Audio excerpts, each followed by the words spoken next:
സ്വാമിജി, പുത്രകാമേഷ്ടി നമുക്ക് പലപ്പോഴും ഇന്നത്തെ സമൂഹത്തിന് പോലും ആശയപരമായി നമുക്ക് ആശങ്കകളുള്ള ഒരു ചോദ്യമാണ്. യാഗം നടത്തി പുത്രന്മാരുണ്ടാവുക, ഒരുപക്ഷെ അതിൻ്റെ ഒരു വിശാലമായ അർത്ഥതലം, അതിൻ്റെ ഒരു യഥാർത്ഥ സാധ്യത എന്താണ്, യഥാർത്ഥ തലം എന്താണെന്ന് മനസ്സിലാക്കാതെ യാഗമെന്ന ആചാരത്തിൽ മാത്രം മനസ്സുടക്കുന്നത് കൊണ്ടായിരിക്കാം ഇത്തരത്തിലുള്ള സംശയം വരുന്നത്. എങ്ങനെയാണ് ദശരഥൻ പുത്രകാമേഷ്ടി നടത്താനുള്ള ഒരു തീരുമാനത്തിലേക്ക് എത്തുന്നതും അതിൽ നിന്നും പുത്രന്മാരുണ്ടാകുന്ന ഒരു സന്ദർഭത്തിലേക്ക് വരുന്നതും? അതിലെ രാമായണ സന്ദർഭത്തെ ബന്ധപ്പെടുത്തി നമുക്കൊന്ന് ആലോചിക്കാം. രാമായണത്തിൽ നമ്മൾ പോകുമ്പോൾ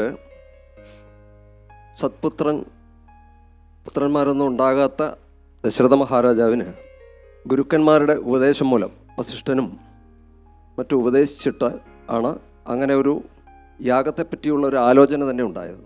നമ്മുടെ ഭാരതത്തിലൊരു സങ്കല്പമുണ്ട്, സത്പുത്രന്മാർ ജനിക്കണമെന്നുണ്ടെങ്കിൽ പ്രാർത്ഥനയിലൂടെ യാഗത്തിലൂടെ ജനിക്കണം എന്നുള്ളതാണ് സങ്കല്പം.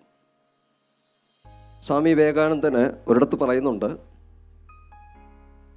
പ്രാർത്ഥനയിലൂടെ ജനിക്കുന്നവനെയാണ് ആര്യൻ എന്ന് വിളിക്കുന്നത്, ശ്രേഷ്ഠൻ. പ്രാർത്ഥനയിലൂടെ അല്ലാണ്ട് ജനിക്കാൻ പാടില്ല എന്നുള്ളതാണ് ഭാരതീയ സങ്കല്പം.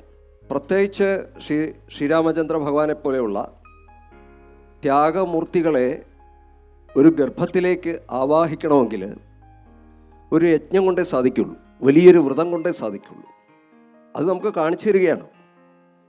അല്ലാതെ ഇപ്പോൾ സാധാരണ ഇന്നത്തെ കാലഘട്ടത്തിൽ വിവാഹങ്ങൾ നടക്കാറുണ്ട്, പുത്രന്മാരുണ്ടാകാറുണ്ട്.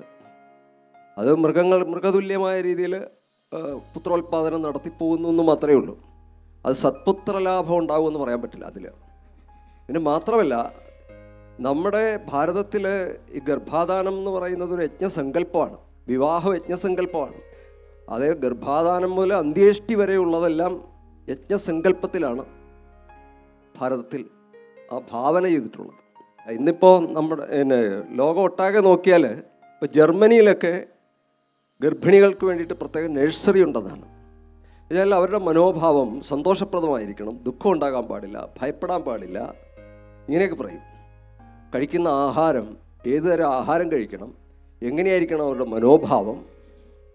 അതേസമയം നമ്മൾ മോശമായ ചിത്രങ്ങൾ കണ്ടിട്ട്, ഭീകരമായ ചിത്രങ്ങൾ കണ്ടിട്ട്, ഭയന്നിട്ട് അല്ലെങ്കിൽ വിഷമിച്ചിട്ട് അങ്ങനെ ആണ് ഗർഭാധാനം എന്ന ചടങ്ങിൽ പ്രവേശിക്കുകയും പിന്നീട് തുടർന്ന് ഗർഭത്തിൽ വളരുന്ന ശിശു ഇതെല്ലാം ഗ്രഹിക്കുന്നുണ്ടെന്നാണ്.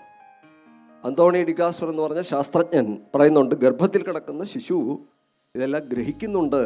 അവൻ്റെ ചെവിയാണ് ആദ്യത്തെ ഇന്ദ്രിയം, അവിടെ കിടക്കുമ്പോൾ ഉണ്ടാകുന്ന ചെവിയാണെന്നാണ്.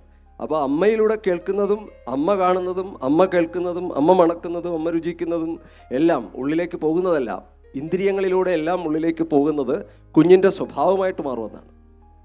ആ ഒരു സങ്കല്പത്തെ ശക്തമായിട്ട് ഇന്ന് ലോകവും അംഗീകരിച്ചിട്ടുണ്ട്. അതുകൊണ്ടാണ് ഇങ്ങനെയുള്ള നഴ്സറികളെ പറ്റി ചിന്തിക്കാനും അതുവഴി സത്പുത്ര ലാഭത്തിനു വേണ്ടി ഇന്നും ശ്രമം തുടരുന്നത് നമുക്ക് കാണാൻ സാധിക്കുന്നുണ്ട്.